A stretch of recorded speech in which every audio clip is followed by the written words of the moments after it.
오늘 우리에게 주신 하나님 말씀은 우리 욥기 38장, 우리 원래 22절부터 우리 39장, 우리 마지막 절인 30절까지 우리 오늘 다 봐야 하는데요. 우리 요절 삼아서 본문 삼아 우리 38장 22절에서 30절, 그리고 39장 13절에서 17절 우리 두 곳만 우리 봉독하도록 하겠습니다. 우리 먼저 38장 22절에서 30절을 교독하도록 하겠습니다. 내가 눈 곳간에 들어갔었느냐, 우박 창고를 보았느냐.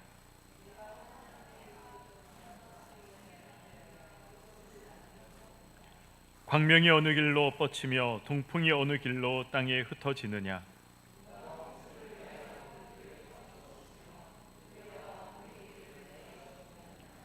누가 사람 없는 땅에 사람 없는 광야에 비를 내리며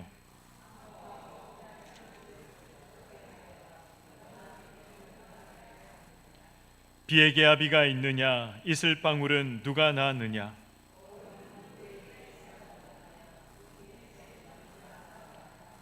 물은 돌같이 굳어지고 깊은 바다의 수면은 얼어붙느니라.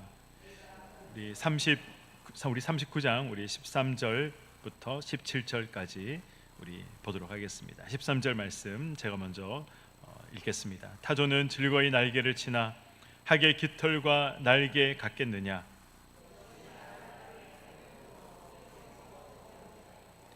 발에 깨어질 것이나 들짐승에게 밟힐 것을 생각하지 아니하고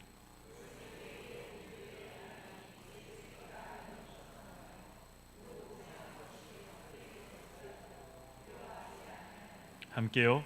이는 하나님이 지혜를 베풀지 아니하셨고 총명을 주지 아니함이라. 아멘. 네, 지금 보시는 것처럼 앞에 우리 이제 강단이 조금 새롭게 우리 꾸며졌습니다. 네, 우리 이제 돌아오는 주일날 우리가 함께 영혼을 전도하자.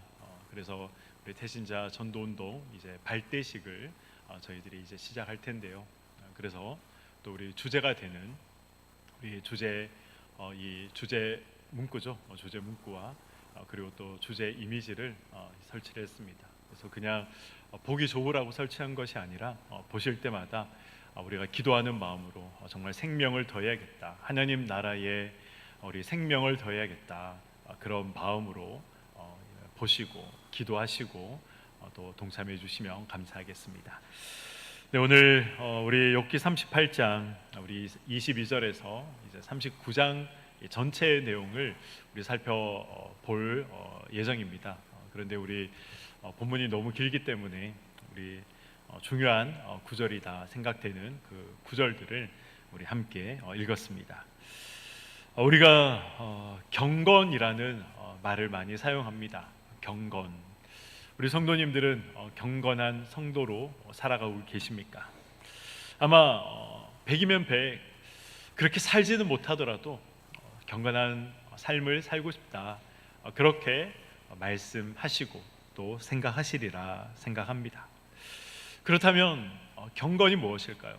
우리가 성경에도 보면 이 경건이라는 단어가 굉장히 많이 등장을 하고, 또 우리가 경건 생활에 힘써야 한다, 경건한 사람이 되어야 한다, 이런 표현들을 우리가 신앙생활을 하면서 종종 하곤 합니다. 그런데 우리가 이 경건이라는 이 말의 의미를 우리가 정확하게 알고 사용을 해야 할 것 같습니다. 이 경건이라는 말을 들으면 어떤 떠오르는 이미지가 있으십니까? 기도를 오래 하는 사람, 기도를 뜨겁게 하는 사람을 우리는 경건한 사람이다, 그렇게 생각하고 또 떠올릴 수도 있습니다. 또 뭔가 신비롭고 신령한 체험을 많이 한 사람, 우리는 이런 사람을 경건한 사람이다, 그렇게 생각을 하고 또 머릿속에 그릴 때가 있습니다. 이 구약과 신약에서 경건이라는 말이 계속 등장을 합니다. 이 구약과 신약 모두 이 경건의 이 말의 의미는 하나님을 두려워한다, 그런 의미가 있습니다. 하나님을 경외한다, 하나님을 두려워한다, 하나님을 예배한다, 이런 이제 의미가 경건이라는 말에 들어 있는 것이죠. 두렵다는 말은 하나님을 두려워한다. 이 두렵다는 말은 하나님이 벌을 주시는 분, 또 하나님은 폭군과 같은 분이기 때문에 두려워해야 한다, 그런 의미가 절대 아닙니다. 물론 우리 하나님은 벌하시고 징계하시는 하나님이십니다. 그래서 하나님을 물론 우리는 두려워해야 됩니다. 그러나 이 부정적인 의미로만 우리가 이 경건의 의미를 살펴보는 것은 잘못된 것이죠. 진짜 신앙은 아무도 보지 않을 때 드러난다. 진짜 신앙은 아무도 보지 않을 때의 신앙이 진짜 신앙이다. 그런 말이 있습니다. 사람 앞에서만 이 척하는 것이 아니라 사람이 있든 없든 그것과 상관없이 항상 나는 하나님 앞에서 살아간다. 내 앞에 하나님이 항상 계신다. 이러한 생각을 가지고 행동하고 또 삶을 살아가는 것이 바로 경건한 이 사람의 모습이고 행동인 것이고, 이것이 바로 경건인 것입니다. 그래서 경건한 자들은 세상을 선택하지 않죠. 경건한 사람들은 언제나 하나님 편을 선택을 합니다. 그래서 경건한 자들은 자신이 해야 할 일들을 감당하는 것이고, 하나님 편에 서서 자신이 마땅히 또 해야 할 책임들을 감당하는 사람들이 또 경건한 사람들의 모습인 것입니다. 나는 경건한 사람인가? 아니면 나는 경건의 모양만 있는 사람인가? 아니면 나는 그 경건의 모양도 없는 사람인가? 오늘 이 욥기 38장, 39장 말씀을 통해서 우리의 이 경건함을, 우리의 모습을 한번 점검해보는 그런 귀한 시간 되시기를 소망합니다. 지난 시간부터 우리가 욥기 38장을 살펴보고 있습니다. 이 욥기 38장에서 가장 중요한 사건은 무엇입니까? 하나님께서 드디어 등장하셨다는 것입니다. 그리고 욥에게 대답하셨다는 이 사실이 가장 중요한 사건이고 사실이죠. 하나님이 욥에게 어떻게 등장하셨습니까? 폭풍 가운데 하나님께서 욥에게 등장하셨다라고 이 38장 서두에 기록이 되어 있습니다. 이 욥의 질문에 하나님의 이 대답이 무엇입니까? 지난 시간에 살펴본 하나님의 대답, 이 땅과 하늘과 바다에 대해서 너는 알고 있느냐? 이러한 질문으로 하나님은 욥에게 대답을 하고 계십니다. 물론 하나님의 이 말씀은 어떤 의미다라고 말씀을 드렸습니까? 하나님께서 땅과 하늘과 바다를 하나님께서 통치하시는 분이다, 이러한 사실을 하나님께서 말씀하고 계시는 것이죠. 그러나 이 욥이 듣기에는 너무나도 이 동문서답 같은 그러한 하나님의 대답이요, 또 뚱딴지 같은 그런 하나님의 질문이었습니다. 오늘 본문도 이 동문서답만 하시는 하나님의 말씀이 기록이 되어 있습니다. 하늘과 땅과 바다의 공통점이 무엇입니까? 이 하나님이 창조하신 공간이라는 공통점이 있습니다. 그리고 그 공간 속에서 일어나는 자연 현상들, 그리고 그 공간을 채우고 있는 피조물들에 대해서 오늘 이 욥기 38장 22절부터 이 39장 마지막 절까지 하나님께서 말씀하시고 또 욥에게 질문하고 계신 것입니다. 이 욥기 38장 22절에 보면 눈과 우박이 등장을 하고 24절에서는 빛과 바람이 등장을 합니다. 그리고 25절과 26절에는 홍수와 비가 등장을 하고 있습니다. 29절에는 서리가 등장을 하고 있고 31절 이하에는 하늘의 별들이 등장을 하고 있습니다. 하나님이 창조하신 이 공간에서 일어나는 이 자연 현상들에 대해서 하나님은 욥에게 너는 왜 이런 자연 현상들이 일어나고 있는지 알고 있느냐, 지금 이런 질문들을 계속해서 하고 계신 것이죠. 39절에서 이 39장 이 30절까지 무엇이 등장합니까? 이제 하나님께서 창조하신 피조물들이 등장합니다. 사자가 등장을 하고, 그리고 까마귀가 등장하고, 산에 살고 있는 이 야생의 산염소가 등장을 합니다. 들에 살고 있는 야생의 나귀와 들소와 매와 독수리와 이러한 이제 동물들이 차례대로 등장을 하고 있습니다. 그리고 하나님께서 어떻게 질문하십니까? 네가 이 동물들의 습성을 다 이해하느냐? 왜 그런 행동을 하는지 네가 이해하고 있느냐라고 하나님께서 욥에게 묻고 계십니다. 우리가 간절히 하나님을 찾고 기도할 때 우리는 어떤 대답을 기대하면서 기도합니까? 하나님께서 응답하시고 하나님께서 나타나셔서 우리가 지금 답답해하고 있는 문제들, 우리가 지금 궁금해하고 있는 이러한 문제들에 대해서 하나님께서 정말 속 시원하게 대답해 주셨으면 좋겠다라고 우리가 생각하면서 기도하지 않습니까? 그리고 잘못이 있다면 하나님께서 깨닫게 해주시고 또 다른 뜻이 있다면 하나님께서 알려주실 것을 우리는 기대하면서 기도합니다. 그러나 하나님은 지금 욥이 원하는 대답이 아니라 전혀 엉뚱한 대답, 정말 누가 보더라도 동문서답과 같은 그러한 대답과 질문들만 계속해서 늘어놓고 계시는 것이죠. 사랑하는 성도 여러분, 하나님의 이러한 대답들, 하나님의 이러한 질문들을 우리가 어떻게 해석하고 바라봐야 할까요? 분명히 지금 하나님은 대답하고 계십니다. 분명히 지금 하나님께서 나타나셔서 말씀하고 계신 것이기 때문에 좀 너무나도 중요한 사실들을 하나님이 말씀하고 계신 것이죠. 그러나 누가 보더라도 욥뿐만 아니라 욥기를 읽는 우리 모든 이 성도들이 느끼는 것은 왜 하나님은 이런 동문서답만 하고 계시는 것일까? 왜 명확한 대답을 하시는 것이 아니라 왜 욥에게 다시 되묻고 계시는 것인가? 이런 생각들을 하게 됩니다. 근데 하나님의 대답이고 하나님의 말씀이기 때문에 너무나도 중요한 기록인 것이죠. 그래서 우리는 왜 하나님께서 이런 대답을 하고 계신가? 여기에 대해서 우리는 명확하게 알 필요가 있는 것입니다. 비바람이 불고 우박이 내리는 이 자연현상들, 사람들이 이해할 수 없죠. 그때 당시 사람들, 이 과학이 발달하지 않았기 때문에 왜 그런 자연현상들이 일어나는지 도무지 이해할 수 없었습니다. 그래서 그런 현상들을 바라볼 때마다 뭔가 마치 우연히 일어나고 있는 그러한 일들로 그들은 여겼습니다. 매와 독수리가 날아다니고 높은 곳에 둥지를 짓는 이유, 길들여지지 않는 이 야생 동물들이 초원을 누비는 것, 이 모든 것들이 사람들이 볼 때에는 무질서해 보였습니다.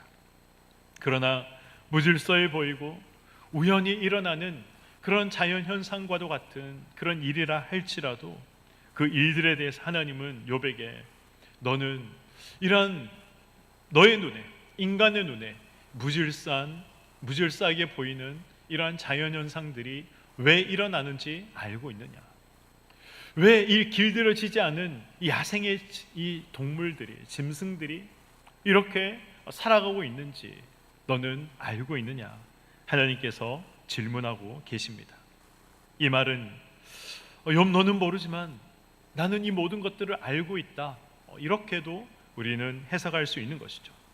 인간의 눈에는 이해할 수 없고 인간의 눈에는 너무나도 무질서해 보이는 그런 자연현상들이지만 모든 것들이 질서와 규칙 속에서 움직이고 있다는 것입니다.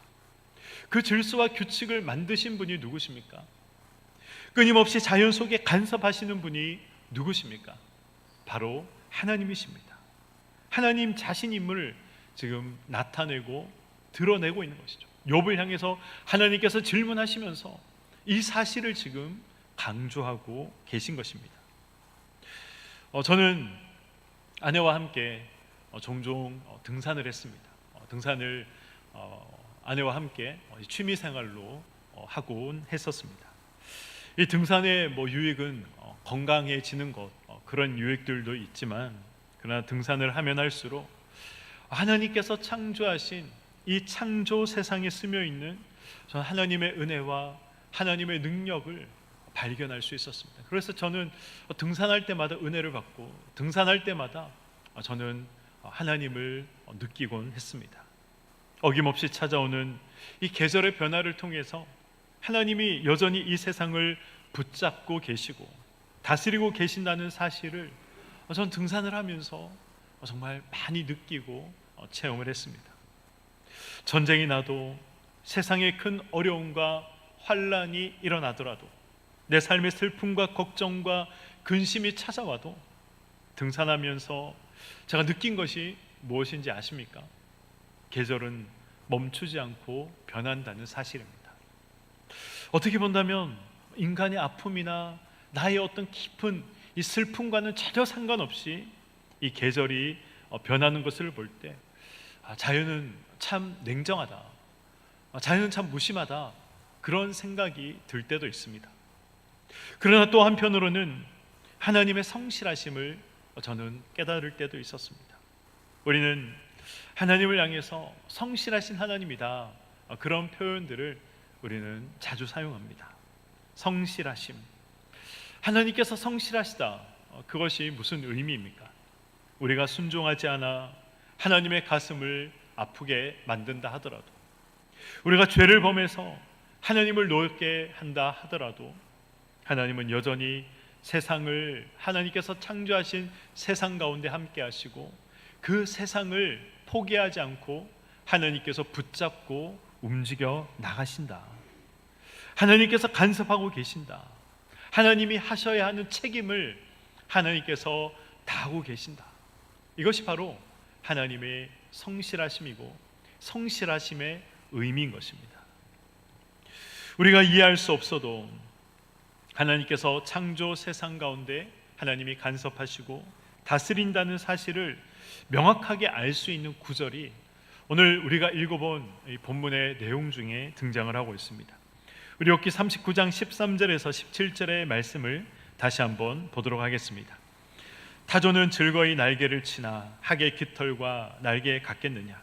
그것이 알을 땅에 버려두어 흙에서 더워지게 하고 밭에 깨어질 것이나 들짐승에게 밟힐 것을 생각하지 아니하고 그 새끼에게 모질게 대함이 제 새끼가 아닌 것처럼 하며 그 고생한 것이 헛되게 될지라도 두려워하지 아니하냐니, 이는 하나님이 지혜를 베풀지 아니하셨고 총명을 주지 아니함이라.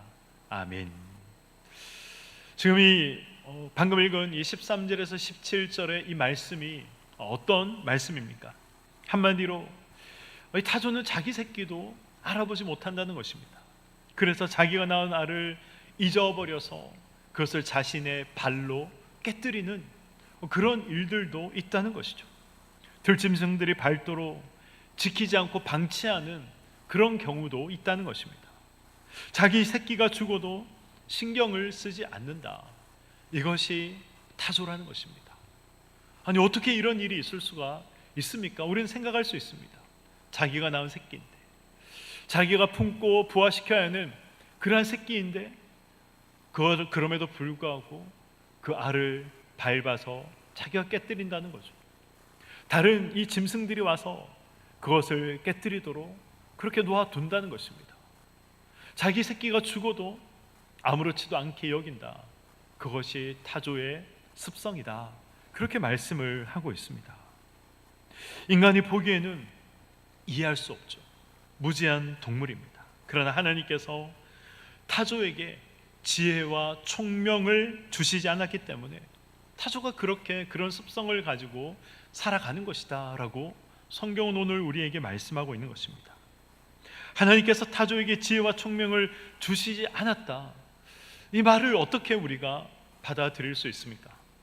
타조조차도 하나님께서 다스리시고 한낱 피조물의 이 불과한 그러한 짐승이라 할지라도 하나님께서 그에게, 그 짐승에게 지혜와 총명을 주시기도 하시고 허락하지 않으시기도 하신다. 하나님께서 세밀하게 간섭하시고 하나님이 만드신 이 모든 창조 질서 속에서, 피조물 속에서 하나님께서 역사하고 계신다.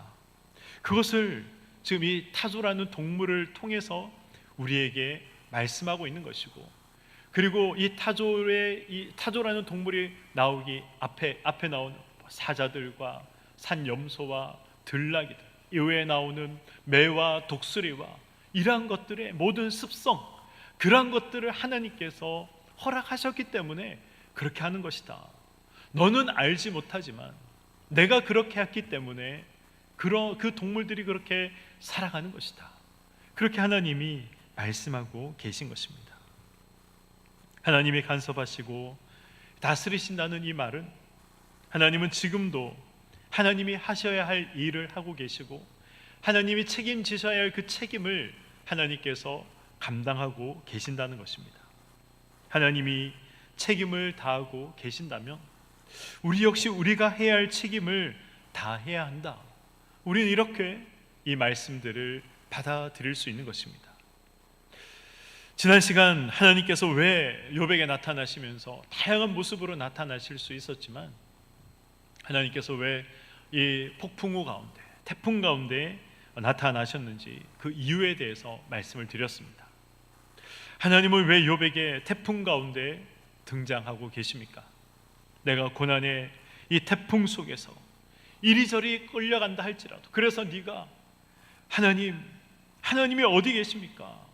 그렇게 이야기하며 나를 없다 생각하고 이야기할 그때에도 나는 너와 함께 있었다. 네 인생의 폭풍우 가운데 내가 함께 있었다. 그 폭풍조차도 내가 다스리고 있었다. 붙잡고 있었다. 그 사실을 하나님께서 말씀하시기 위해 이 폭풍우 가운데 나타나셨다는 것입니다. 그 폭풍 속에서 하나님이 함께 하셨다는 말은 하나님이 아버지로서 책임을 다 하고 계셨고 앞으로도 다 할 것이다 라는 그 의미가 그 말씀 속에 있는 것이죠. 그리고 하나님은 욥에게 38장 3절에 이렇게 요청하셨습니다. 너는 대장부처럼 허리를 묶고 내가 내게 묻는 것을 대답할지니라. 하나님께서 이렇게 말씀하시면서 욥에게 계속해서 질문을 하고 계신 것이죠. 이 대장부라는 말은 하나님의 자녀다라는 말입니다. 그렇게 우리가 해석할 수 있습니다. 대장부다, 하나님의 자녀다. 그런데 그 하나님의 자녀가 어떻게 하라는 것입니까? 허리를 묶어라 라고 말씀하고 있는 것이죠. 허리를 묶는다는 말은 이 고대 근동 지역에 살고 있었던 사람들의 그 뭔가 가운 같은 그런 옷들이 일하기에, 전쟁 나가기에 적합하지 않기 때문에 일을 할 때, 또 전쟁에 나갈 때 옷이 자신의 몸에 딱 붙도록 그렇게 허리띠를 묶었다, 그렇게 말씀을 드렸습니다. 이 옷이 흘러내리지 않도록 허리띠를 단단히 매라는 것입니다. 대장부처럼 허리를 묶으라는 이 말은 태풍 속에서도 하나님이 우리와 함께 계신다, 이 사실을 기억하고 하나님의 자녀답게 네가 감당해야 될 책임들을 감당해라. 지금 하나님께서 그렇게 말씀하고 계신 것이죠. 그렇다면 우리가 허리를 묶고 책임져야 할 일들이 무엇이 있습니까? 자리를 지키는 것입니다. 오늘 큐티 하신 분들은 오늘 큐티 본문이 어디인지 아실 것입니다. 히브리서 5장의 말씀이 오늘 큐티 본문이었습니다. 이 5장 7절에 보면 이런 말씀이 있습니다. 그는 육체에 계실 때에 자기를 죽음에서 능히 구원하실 이에게 심한 통곡과 눈물로 간구와 소원을 올렸고, 그리고 예수님의 무엇으로 말미암아 하나님의 이 응답을 받았다라고 말씀하고 있습니까? 그 예수님의 경건하심으로 말미암아 들으심을 얻었다. 들으심을 얻었다 말은 하나님께 응답을 받았다, 그런 의미입니다. 이 무엇이 경건입니까? 하나님이 일하시는 방법에 대해서 순종하는 것, 그리고 감당해야 할 책임을 감당하는 것, 그것이 바로 순종이고 경건인 것이죠. 그래서 이어지는 히브리서 5장 8절에서 9절은 이렇게 말씀하고 있습니다. 그가 아들이시면서도 받으신 고난으로 순종함을 배워서 온전하게 되셨은즉 자기에게 순종하는 모든 자에게 영원한 구원의 근원이 되시고. 아멘. 예수님은 눈물과 통곡과 이 고난의 길을 걸어가셔야 하셨습니다. 그리고 결국 죽기까지 이 예수님이 책임져야 할 일들을 예수님께서는 모두 책임을 지셨습니다.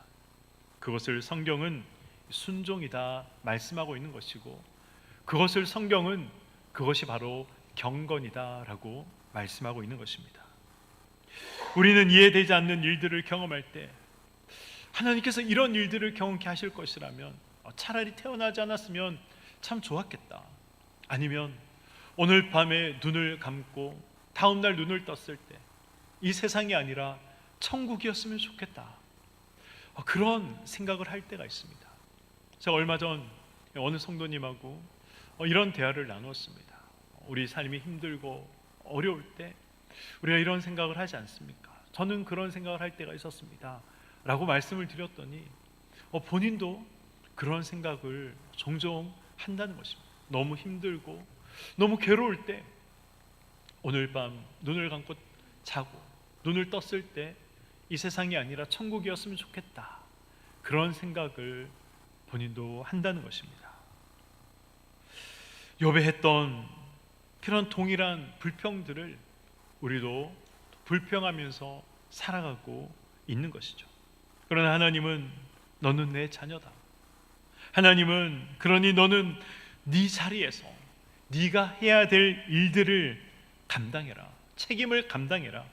네가 태풍 가운데 있을 때에도 너의 인생이 태풍과 같은 그런 고난의 삶이고 고통의 삶이라 할지라도 내가 여전히 내 삶 가운데 함께 있는 것이고 내가 그 태풍을 다스리고 있다. 그러니 염려하지 말고 너는 네가 감당해야 될 그 일들, 네가 책임져야 될 그 책임을 져라. 그렇게 말씀하고 계신 것입니다. 태풍 같은 내 인생에서 하나님이 함께 하신다는 이 사실을 우리가 믿는다면 슬퍼만 할 수 없고 한탄만 우리가 할 수 없는 것입니다. 욥이 억울한 비명과 아우성을 지를 때도 하나님은 욥과 함께 계셨습니다. 이해할 수 없지만 하나님이 욥을 그 길로 밀어 넣으신 것이죠. 이해할 수 없는 상황을 혹시 살아가고 계신 분들이 계십니까? 하나님께서 뜻을 가지고 그 길로 밀어 넣으셨음을 기억하시기를 바랍니다. 이해되지 않는다고 한탄하고 그래서 원망만 우리가 할 수 없는 것이죠. 그 속에서 우리는 우리가 해야 할 일, 우리가 책임져야 할 그 책임을 져야 하는 것입니다. 그것이 바로 순종이고 그것이 바로 경건이다, 성경은 말씀하고 있는 것입니다. 저와 여러분이 책임져야 할 책임이 무엇입니까? 태풍 속에서도 하나님을 붙잡는 것입니다. 주어진 현실을 그래서 우리가 감수해 나가는 것입니다.